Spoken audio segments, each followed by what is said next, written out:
Good morning students, myself Shivam Arora from Silver Bells, Mansoor, Palanpur. Today we will start our SEM 2 of first chapter, the world around us. अब students हमने जो first part में तो हमने जो SEM 1 की आपकी book थी 7th स्टैंडर्ड की वो पढ़ी थी। यहाँ पे आपके 7th स्टैंडर्ड की जो फर्स्ट चैप्टर है वो कौन सा है, द वर्ल्ड अराउंड अस। अब हमारा फर्स्ट चैप्टर स्टार्ट करने से पहले हम देख लेते हैं ये जो हमारे को फर्स्ट एक्टिविटी दी है, क्या दिया है, read the puzzle, discuss it with your partner and guess the answer. अब आपको यहाँ पे एक पजल दी गई है, वो आपको सॉल्व करनी है। आपको कुछ लाइंस दी गई है और उसके बारे में बताना है कि लाइंस किसके बारे में बोली गई है। ओके स्टूडेंट्स, सबसे पहले मैं आपको ये लाइन समझा देता हूँ और आंसर आपको घर से खुद होमवर्क में लिखना है इसका। इट कैन फ्लोट, फ्लाई और फॉल। अब इसमें क्या बोला गया, ये ऐसी चीज है जो फ्लोट मीन्स फ्लोट हो सकती है, फ्लाई भी होती है और नीचे गिरती भी है। Is found on the land, in the ocean and the sky. और ये कहाँ पे पाई जाती है, हमें लैंड पे भी पाई जाती है, ओशन में भी मिलेगी और स्काई में भी मिलेगी। In what I eat and drink, in fact in every part of me. अब वो बोला है कि जो हम खाते हैं पीते हैं वही सेम उसका पार्ट होता है। It is the most needed, most wasted and the most common substance on the earth. अब वो कैसी मोस्ट ऐसी नीडेड भी है, हमें जरूरत भी है उसकी, मोस्ट वो वेस्टेड थिंग्स भी है, या मोस्ट कॉमन सब्सटेंस, जो मोस्ट कॉमन सब्सटेंस है हमारे अर्थ के ऊपर वो भी वो है। Available for price and for the free. अब ये क्या ऐसी चीज है जो हमें प्राइस पे भी मिलती है और फ्री भी मिलती है।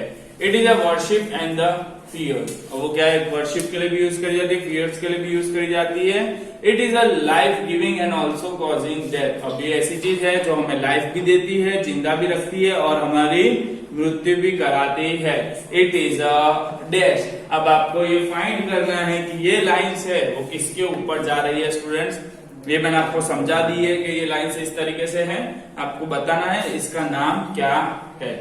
ओके, ये आपकी एक्टिविटी 1 है जो आपको घर से करनी है। अब जो स्टूडेंट्स हमारी एक्टिविटी 2 है वो क्या है, जैसे यहाँ पे आपको एक पोस्टर दिया गया है, यहाँ पे पैम्पलेट बनाया गया है, save water, save life and save the world यहाँ पे। ओके, अब आपको यहाँ पे बोला गया in class 6 you did some activities related to water on the earth. Let read some more about water. अब हमने जो 6th स्टैंडर्ड में पढ़े थे स्टूडेंट्स, वहां पे वाटर का चैप्टर भी आता था, बीजे वाला जो चैप्टर था वाटर का, वहां पे भी बहुत सारी चीजें दी गई थी, वाटर के बारे में आपको सिखाया गया था। यहाँ पे भी सेम वाटर के ऊपर भी चैप्टर है। ओके, अब वाटर के ऊपर क्या है वो हम देख लेते हैं।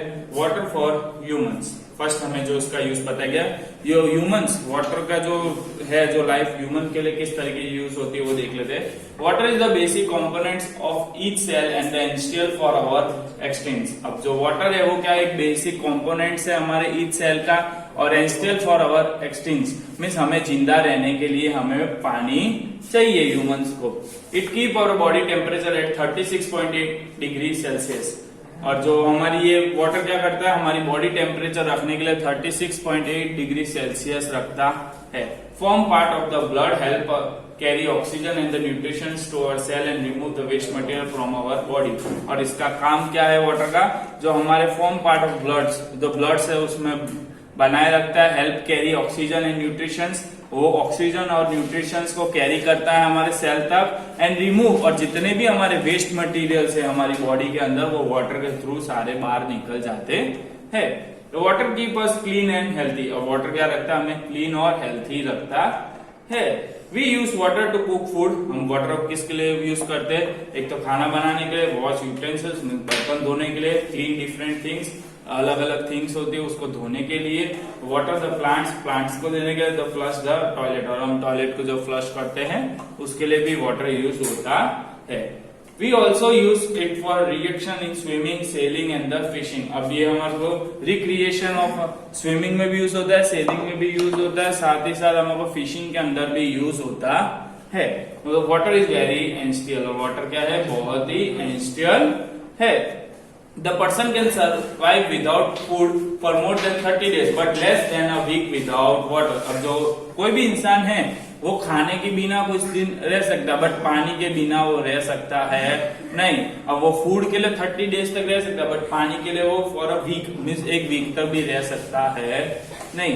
We use water for many things in our day to day life. अब स्टूडेंट्स हमें पता है कि ह्यूमंस है जो हमारी जो डेली टू डे लाइफ तक है ना वाटर्स का यूज करते हैं।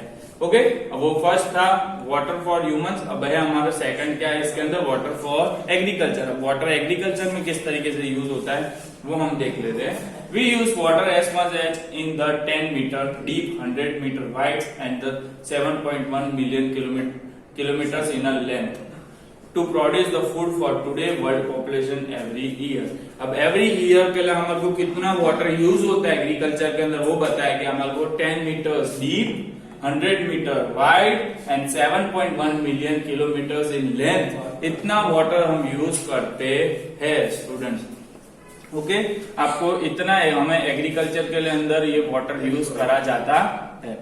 ओके, अब water habitat for the animals and the plants. अब एनिमल और प्लांट के लिए किस तरीके से यूज होता है वो हमें बताया यहाँ पे। From a small fresh water pond to the vast Pacific ocean, almost every water found in on the earth is an important habitat for plants and the animals। अब इसमें बोला गया छोटे से छोटे स्मॉल पॉन्ड हो या बड़े से बड़ा कोई ओशियन हो, उसके बीच का जितना भी पानी है हमें कहीं ना कहीं वो एनिमल्स एंड द प्लांट्स के लिए यूजफुल आता है और बहुत ही इंपॉर्टेंट है। The life begin in the water and even today half the world creatures live under water. अब हमारी जो लाइफ है वो बिगिन किससे होती है, पानी से ही होती है। और जितना आप देखोगे अगर वर्ल्ड के हाफ क्रिएचर्स है वो पानी के नीचे रहते हैं। अगर आपको देखना हो तो स्टूडेंट्स नेट से आप वीडियो भी देख सकते हो अंडर वाटर क्रिएचर्स, आपको वहां पे बहुत सारे एनिमल्स आपको देखने मिलेंगे। बहुत सारे क्रिएचर्स है जो अलग अलग आपको वाटर के अंदर देखने मिलते हैं। तो वाटर, अब हमारा जो लास्ट टॉपिक है इसका water for industries and the power production.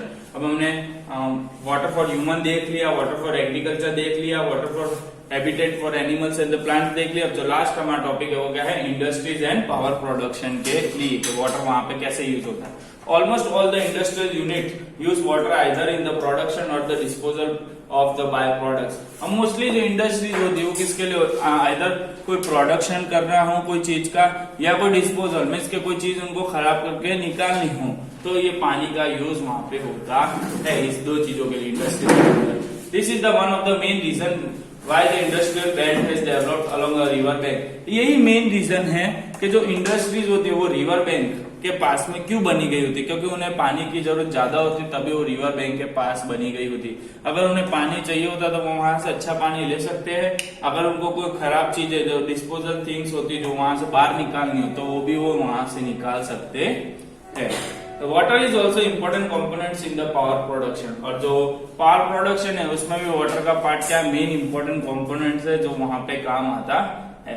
The river water is used to produce the hydroelectricity by building dams and through the thermal power plants। अब जो रिवर वाटर है वो किस लिए प्रोड्यूस होता है, एक तो हाइड्रोसिटी जो उनको प्रोड्यूस करनी होती है बिल्डिंग्स डैम के अंदर तभी उसका यूज होता है। और साथ ही साथ अगर वो थर्मल पावर प्लांट्स के अंदर भी अगर इलेक्ट्रिसिटी हमारे को लानी हो हाइड्रो इलेक्ट्रिसिटी तो हम इसका यूज कर सकते हैं।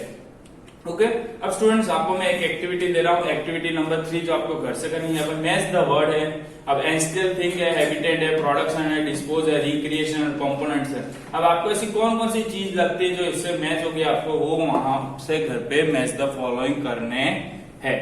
ओके, अब जिसकी नेक्स्ट टॉपिक है how much water do you use every day and daily activities to the list. अब आपको ब्रश टीथ आप कितना वाटर यूज करते हो आपको वो लिखना है, बाथ के लिए कितना यूज करते हो वो आपको लिखना है, वॉशिंग क्लोथ्स के लिए आप कितना यूज करते हो वो आपको लिखना है, और टोटल डे में आपका कितना जब हमें तीनों का मिला के जितना भी टोटल होता है आपको लास्ट में वो यहाँ पे लिखना है। ओके स्टूडेंट्स, ये आपकी एक्टिविटी नंबर थी, हमारी जो एक्टिविटी नंबर 3।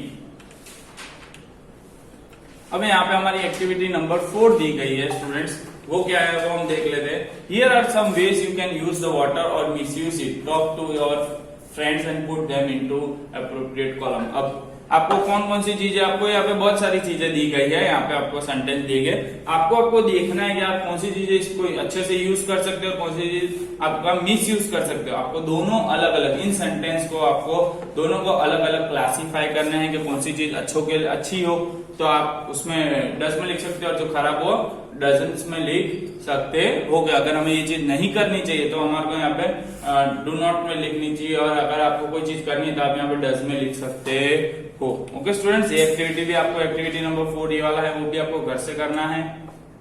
इसके बाद एक्टिविटी 5 है आपकी work with your partner and list your daily activities when energy electricity is used directly और इनडायरेक्टली। अब आपको इलेक्ट्रिसिटी है, आप कौन कौन सी चीज डायरेक्टली यूज करते हो या इनडायरेक्टली यूज करते हो। जैसे कि यहाँ पे हम एग्जांपल आपको दिया गया, डायरेक्टली यूज में यूज फैन और इनडायरेक्टली क्या फूड वी ईट। तो इस तरीके से आपको दूसरे कुछ एग्जांपल्स है, 5 to 6 एग्जांपल्स है इसके अंदर डायरेक्ट यूज और इनडायरेक्ट यूज के आप इसके अंदर लिख सकते हो। ओके स्टूडेंट्स, ये था आपका जो एक्टिविटी नंबर 5। सो अब आपकी एक्टिविटी नंबर 6 है वो हम देख लेते हैं। Do you know where the energy come from, क्या आपको पता है कि एनर्जी कहां से आती है, वो हम देख लेते हैं। यहाँ पे we use electricity in almost all the activities of our life directly and indirectly. अब हमें पता है जो इलेक्ट्रिसिटी है वो ऑलमोस्ट ऑल द एक्टिविटीज में लाइफ की डायरेक्टली या इनडायरेक्टली हम उसे यूज करते हैं। Electricity is the form of energy, electricity क्या है, फॉर्म ऑफ एनर्जी है।